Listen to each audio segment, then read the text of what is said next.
Hey, it's Dan. Welcome back. You're watching iAllegedly, and I've got a very good one for you today because I am at the Hotel Del Coronado here in San Diego. It's absolutely stunning. It's a beautiful sunny day. All the clouds cleared up and it's just nice. It was about to rain and then got down here and it's just lovely. So we are living in a very chaotic time. Our economies are all very chaotic and there's just no end in sight. So before I get into it, please take a second to hit the like button. Please hit the subscribe button. Please share this with all your friends and colleagues. Let's get into it. Andrew Bailey is a board of governor at the Bank of England. And Mr. Bailey said that he's very concerned about inflation. And he tried to sugarcoat it and say, most likely it's going to be temporary, but what he's most concerned about is the rising energy prices. And Bank of England, it looks like, could be the first large bank, large group to raise interest rates. And they're most likely going to do this before 2022. So if they do this, this is going to set off everybody else doing it. And again, because of the chaos with the supply chain issues, because of the chaos with not knowing how much gas is going to be, the speculation of fuel prices, coal, everything that is used around the world, it has made it an absolute mess. But the articles below, you can read what Mr. Bailey had to say. And again, here in the United States, we have all these problems. But when you have someone, that's in the UK and they're concerned about it just like we are, but it's going to be interesting to see who's going to blink first. And that's what I want your input on. Who do you think's going to flip first and raise interest rates? Will it be us? Will it be England? Who's going to do it?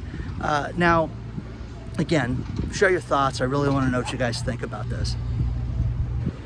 This place is absolutely beautiful. And you know what's great is you don't have to stay at a hotel like this to come use the amenities. You can come to the beach. You can come to the restaurant, have a drink. And it's just fantastic. It's absolutely beautiful. The grounds are fantastic. I was here when I was a kid and I don't remember it much, but the beach is much bigger than I remember. So that being said, just a really, really stunning place. The biggest problem that we're seeing right now is this is affecting all the investors. This is affecting everybody worldwide. And now the Fed is starting to admit this, and that is stagflation is here. Stagflation is a weakening economy, high unemployment, and high inflation. That's stagflation. And the stupid name, I don't like it, but the problem with it is that this is affecting individuals right now and people from around the world.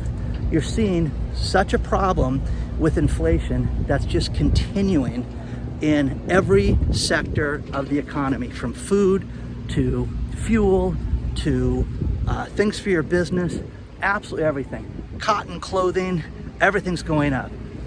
It's absolutely crazy. We're seeing fertilizer shoot up. One thing that's cool is you can go get cabanas out here, rent these cabanas on the water.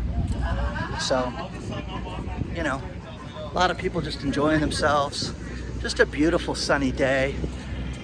Nice beach. There's very few waves out on the beach, so you can just hang out, drop a towel, and be out there. But, this place used to be basically the main place on the beach. And when you drive down here now, there's so many high rises down here. It's really just changed the whole island itself.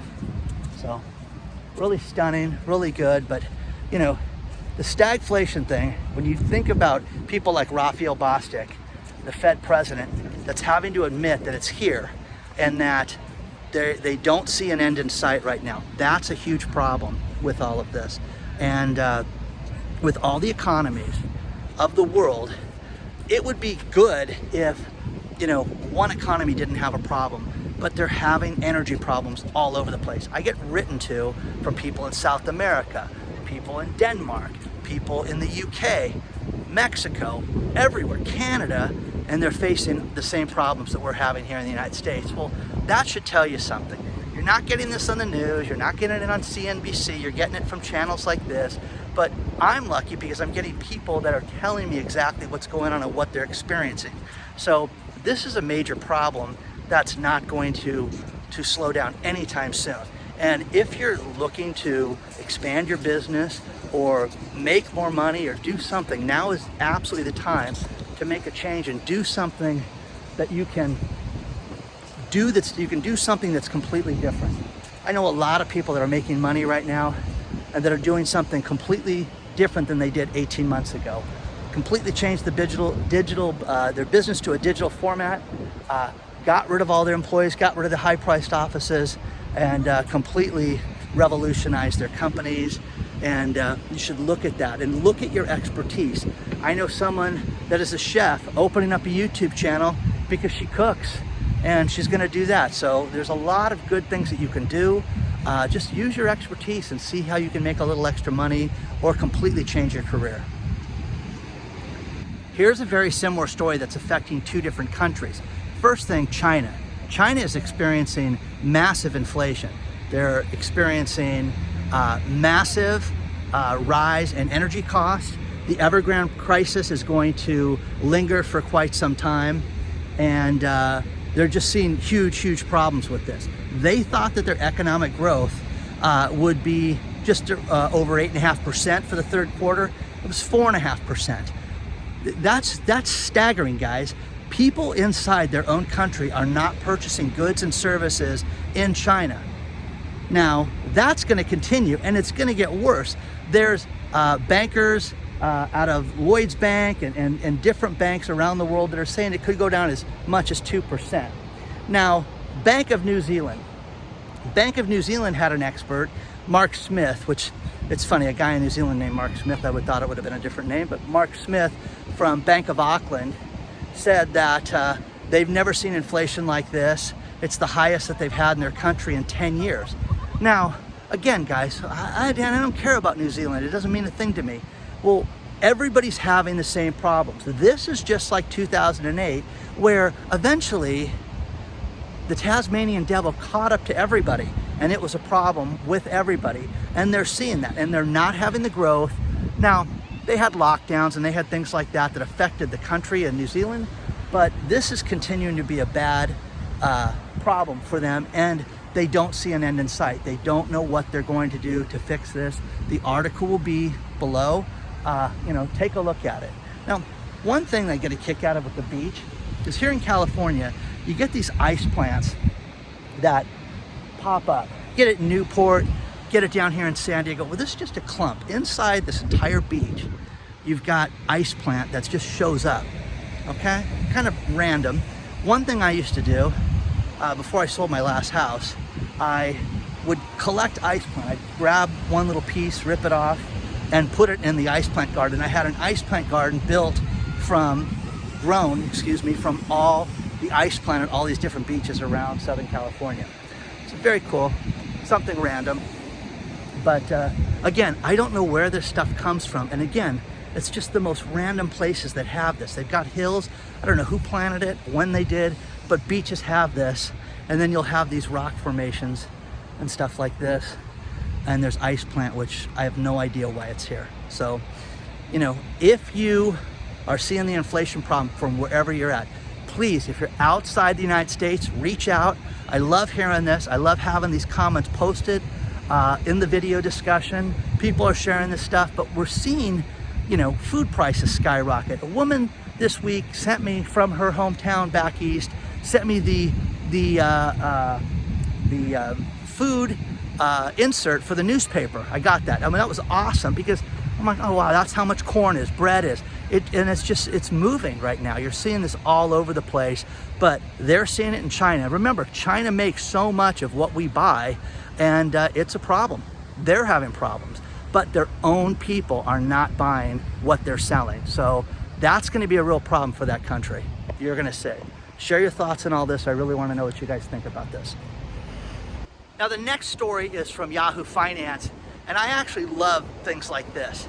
They did a breakdown of the 15 most thriving states and the least thriving states in our nation, 15 of each. Now, they used a myriad of things to determine this. GDP growth, unemployment, how hiring's going, you know, are people moving there? It's kind of a cool list. But the 3 worst states, I won't bore you with all 15 on both sides, but the 3 worst states were West Virginia, Louisiana, and New Mexico. Now, you know, that being said, I mean, I went to New Mexico recently. Man, was it just the ghetto of the desert, man. I mean, I'm sorry. It was really, really just, you would have streets that would be closed for blocks, and it would just be barren, and it would be nothing there, just like a movie set, like, oh, we're not using this anymore, and they're done. It was crazy, but we would see blocks of that. Restaurants closed, hotels closed, everything closed. It was absolutely nuts. Now, the 3 best states, you've got New Hampshire, you've got South Dakota, and the #1 state in the country that they think is the best state right now is Utah. So again, you got 15 on both sides. I really, you know, take a look at this, because see if your state's on there, see what the reasons that they say are. But again, you know, there's so much to this list, and there's all these different things that they use in factoring what their decisions were. But share your thoughts. I mean, are you in an area that you think is amazing? And people have written me, Dan, South Dakota is fantastic. It's flourishing here. The real estate market's booming. Are you in that area right now? You know, are you in an area that's doing good? Are you in an area that's doing bad? I've had a lot of people that need help in Louisiana. You know, we've done a lot of work on this channel with grants and with grant resources.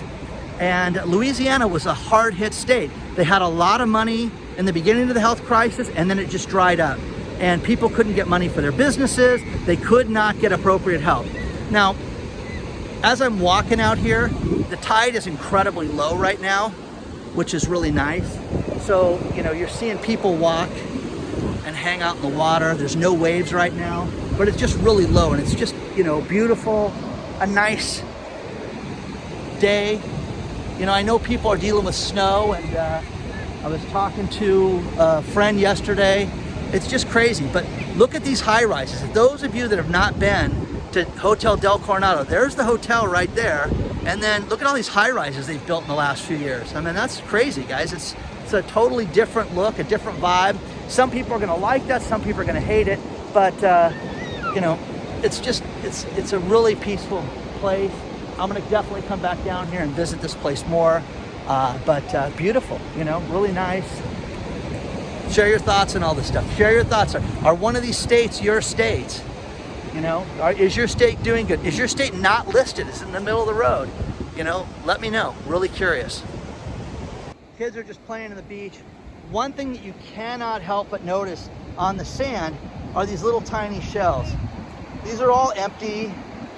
You know, they had some type of sea life that's been eaten, but they wash up on the shore, and you've just got millions of them out here. You know, it's really, really beautiful. But you wouldn't see this unless the tide was out quite a bit. So just a cool place to walk around, and you don't get to walk on it, you know, this far out on a normal day. So it's kind of nice.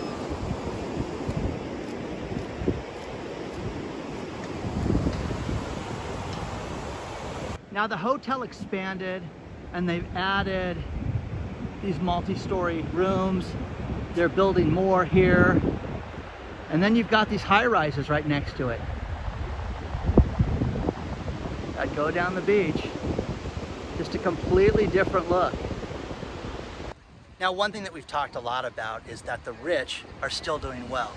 And even during these tough economic times, Porsche just announced their sales of their cars for the third quarter. And Detlev von Platten, what a name, first of all. Detlev von Platten, the chief of sales and marketing for Porsche AG. And again, that's a guy that says his entire name when he meets people. I'm Detlev von Platten.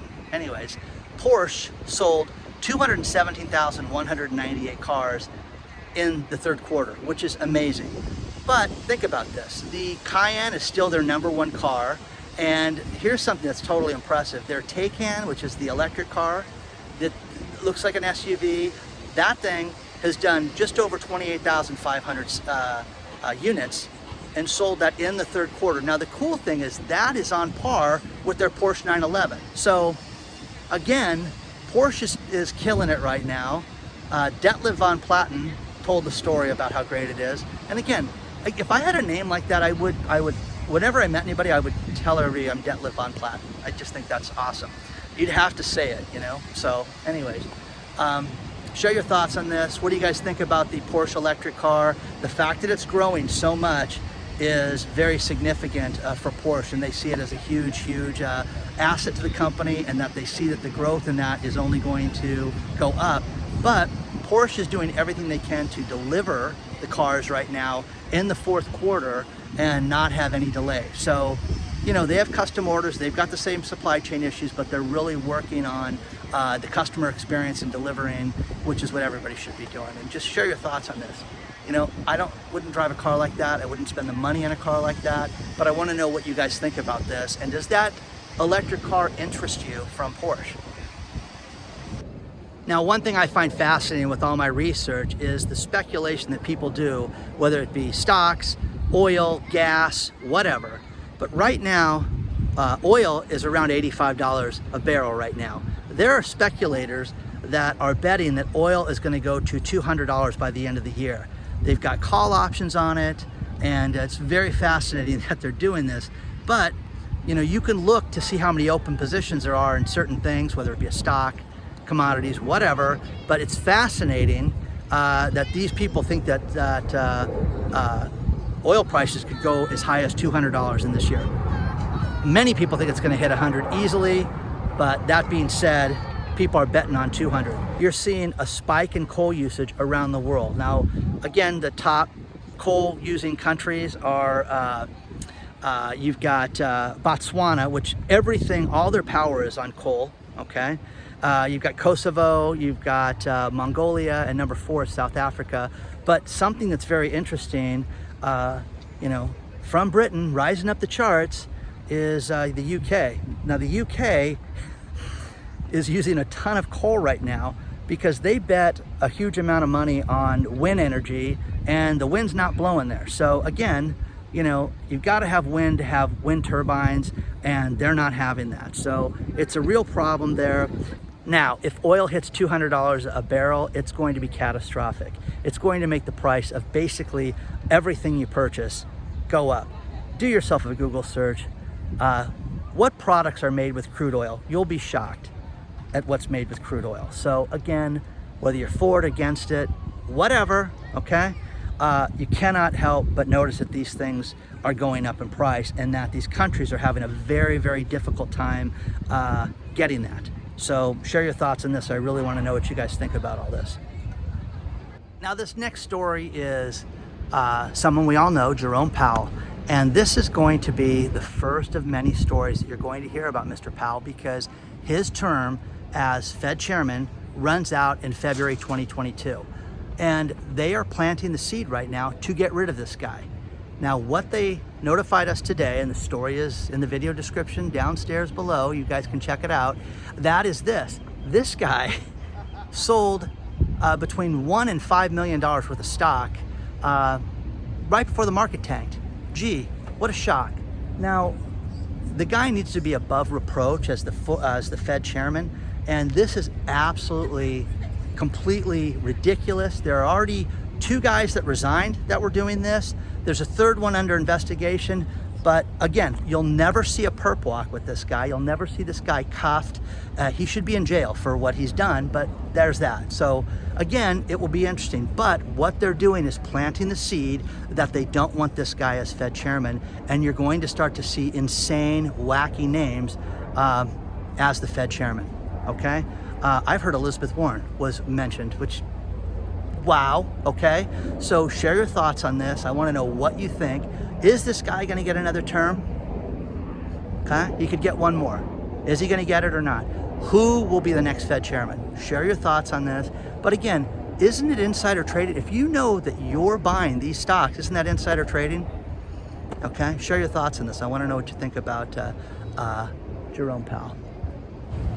I'm going to finish this video with these stories and kind of wrap them in together. You know, food has been a problem. A lot of people are suffering right now.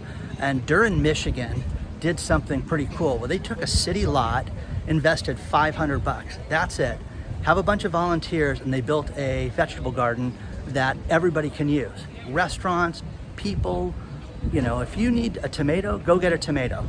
And it's been a huge success, and it's thrived because there's been restaurants that have not had food deliveries, and they've been able to take advantage of this city garden. Now, the flip side of this, which is really sad, is that in Alabama, they're not getting the food deliveries because of the supply chain problems for the school districts. Now, think about this. If you had a hot meal last night, if you had a place to sleep, you're ahead of the game, guys, okay? There's a lot of people right there. Take a look at the pool area, it's very nice. If you are in this area and your kids get hot lunch, they're not getting it right now.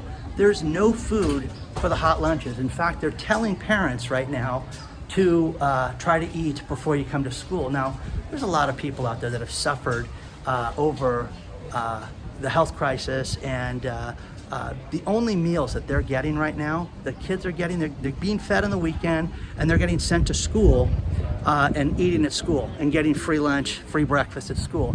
Now, Alexander, Alabama doesn't have that luxury right now. They have no food, and they're telling people to pack a snack, pack a lunch, and hopefully people can afford that. And that is so sad and so awful that that's the case right there. Now, you know, we've talked about Fran Glover in the past. Fran runs a 501(c) charity out of Florida that feeds families. She puts together a nutritious meal. She does not make the food. She gives them food for them to prepare. It's called Joseph Dreamhouse. I'm a huge fan of it. And you guys, the link will be put below again if you want to support somebody that's doing good work and helping people. You know, last month, Fran reached out and told me, think about what I'm about to tell you, that September is Hunger Awareness Month. Hunger Awareness Month. How awful is that? You have to have a Hunger Awareness Month. Do you know that there are people that are less fortunate than you? Okay? Isn't the people that are not staying at this hotel? I'll tell you that right now. You know, eating, you know, $40 cheeseburgers. That's not happening. But there are kids out there that their only meal during the day, because the parents are having a rough time, are what they get at school. But again, if you can support Joseph Dreamhouse and you can do some good, give up that cup of coffee, give up that latte, give Fran $5. It would be put to good use. Again, it's a tax-deductible donation. The link will be in the video description below. I'm a huge fan of hers. She is an amazing woman and doing some really, really good work. But this is the problem with the supply chain issue. This is a perfect example of the chaotic economy and how it's affecting each and every one of us around the world. Please take a second, hit the like button. Please hit the subscribe button. Please share this with all your friends and colleagues. Please don't forget to join our email list. I will see you guys very soon. Onward and upward. Thanks for being here.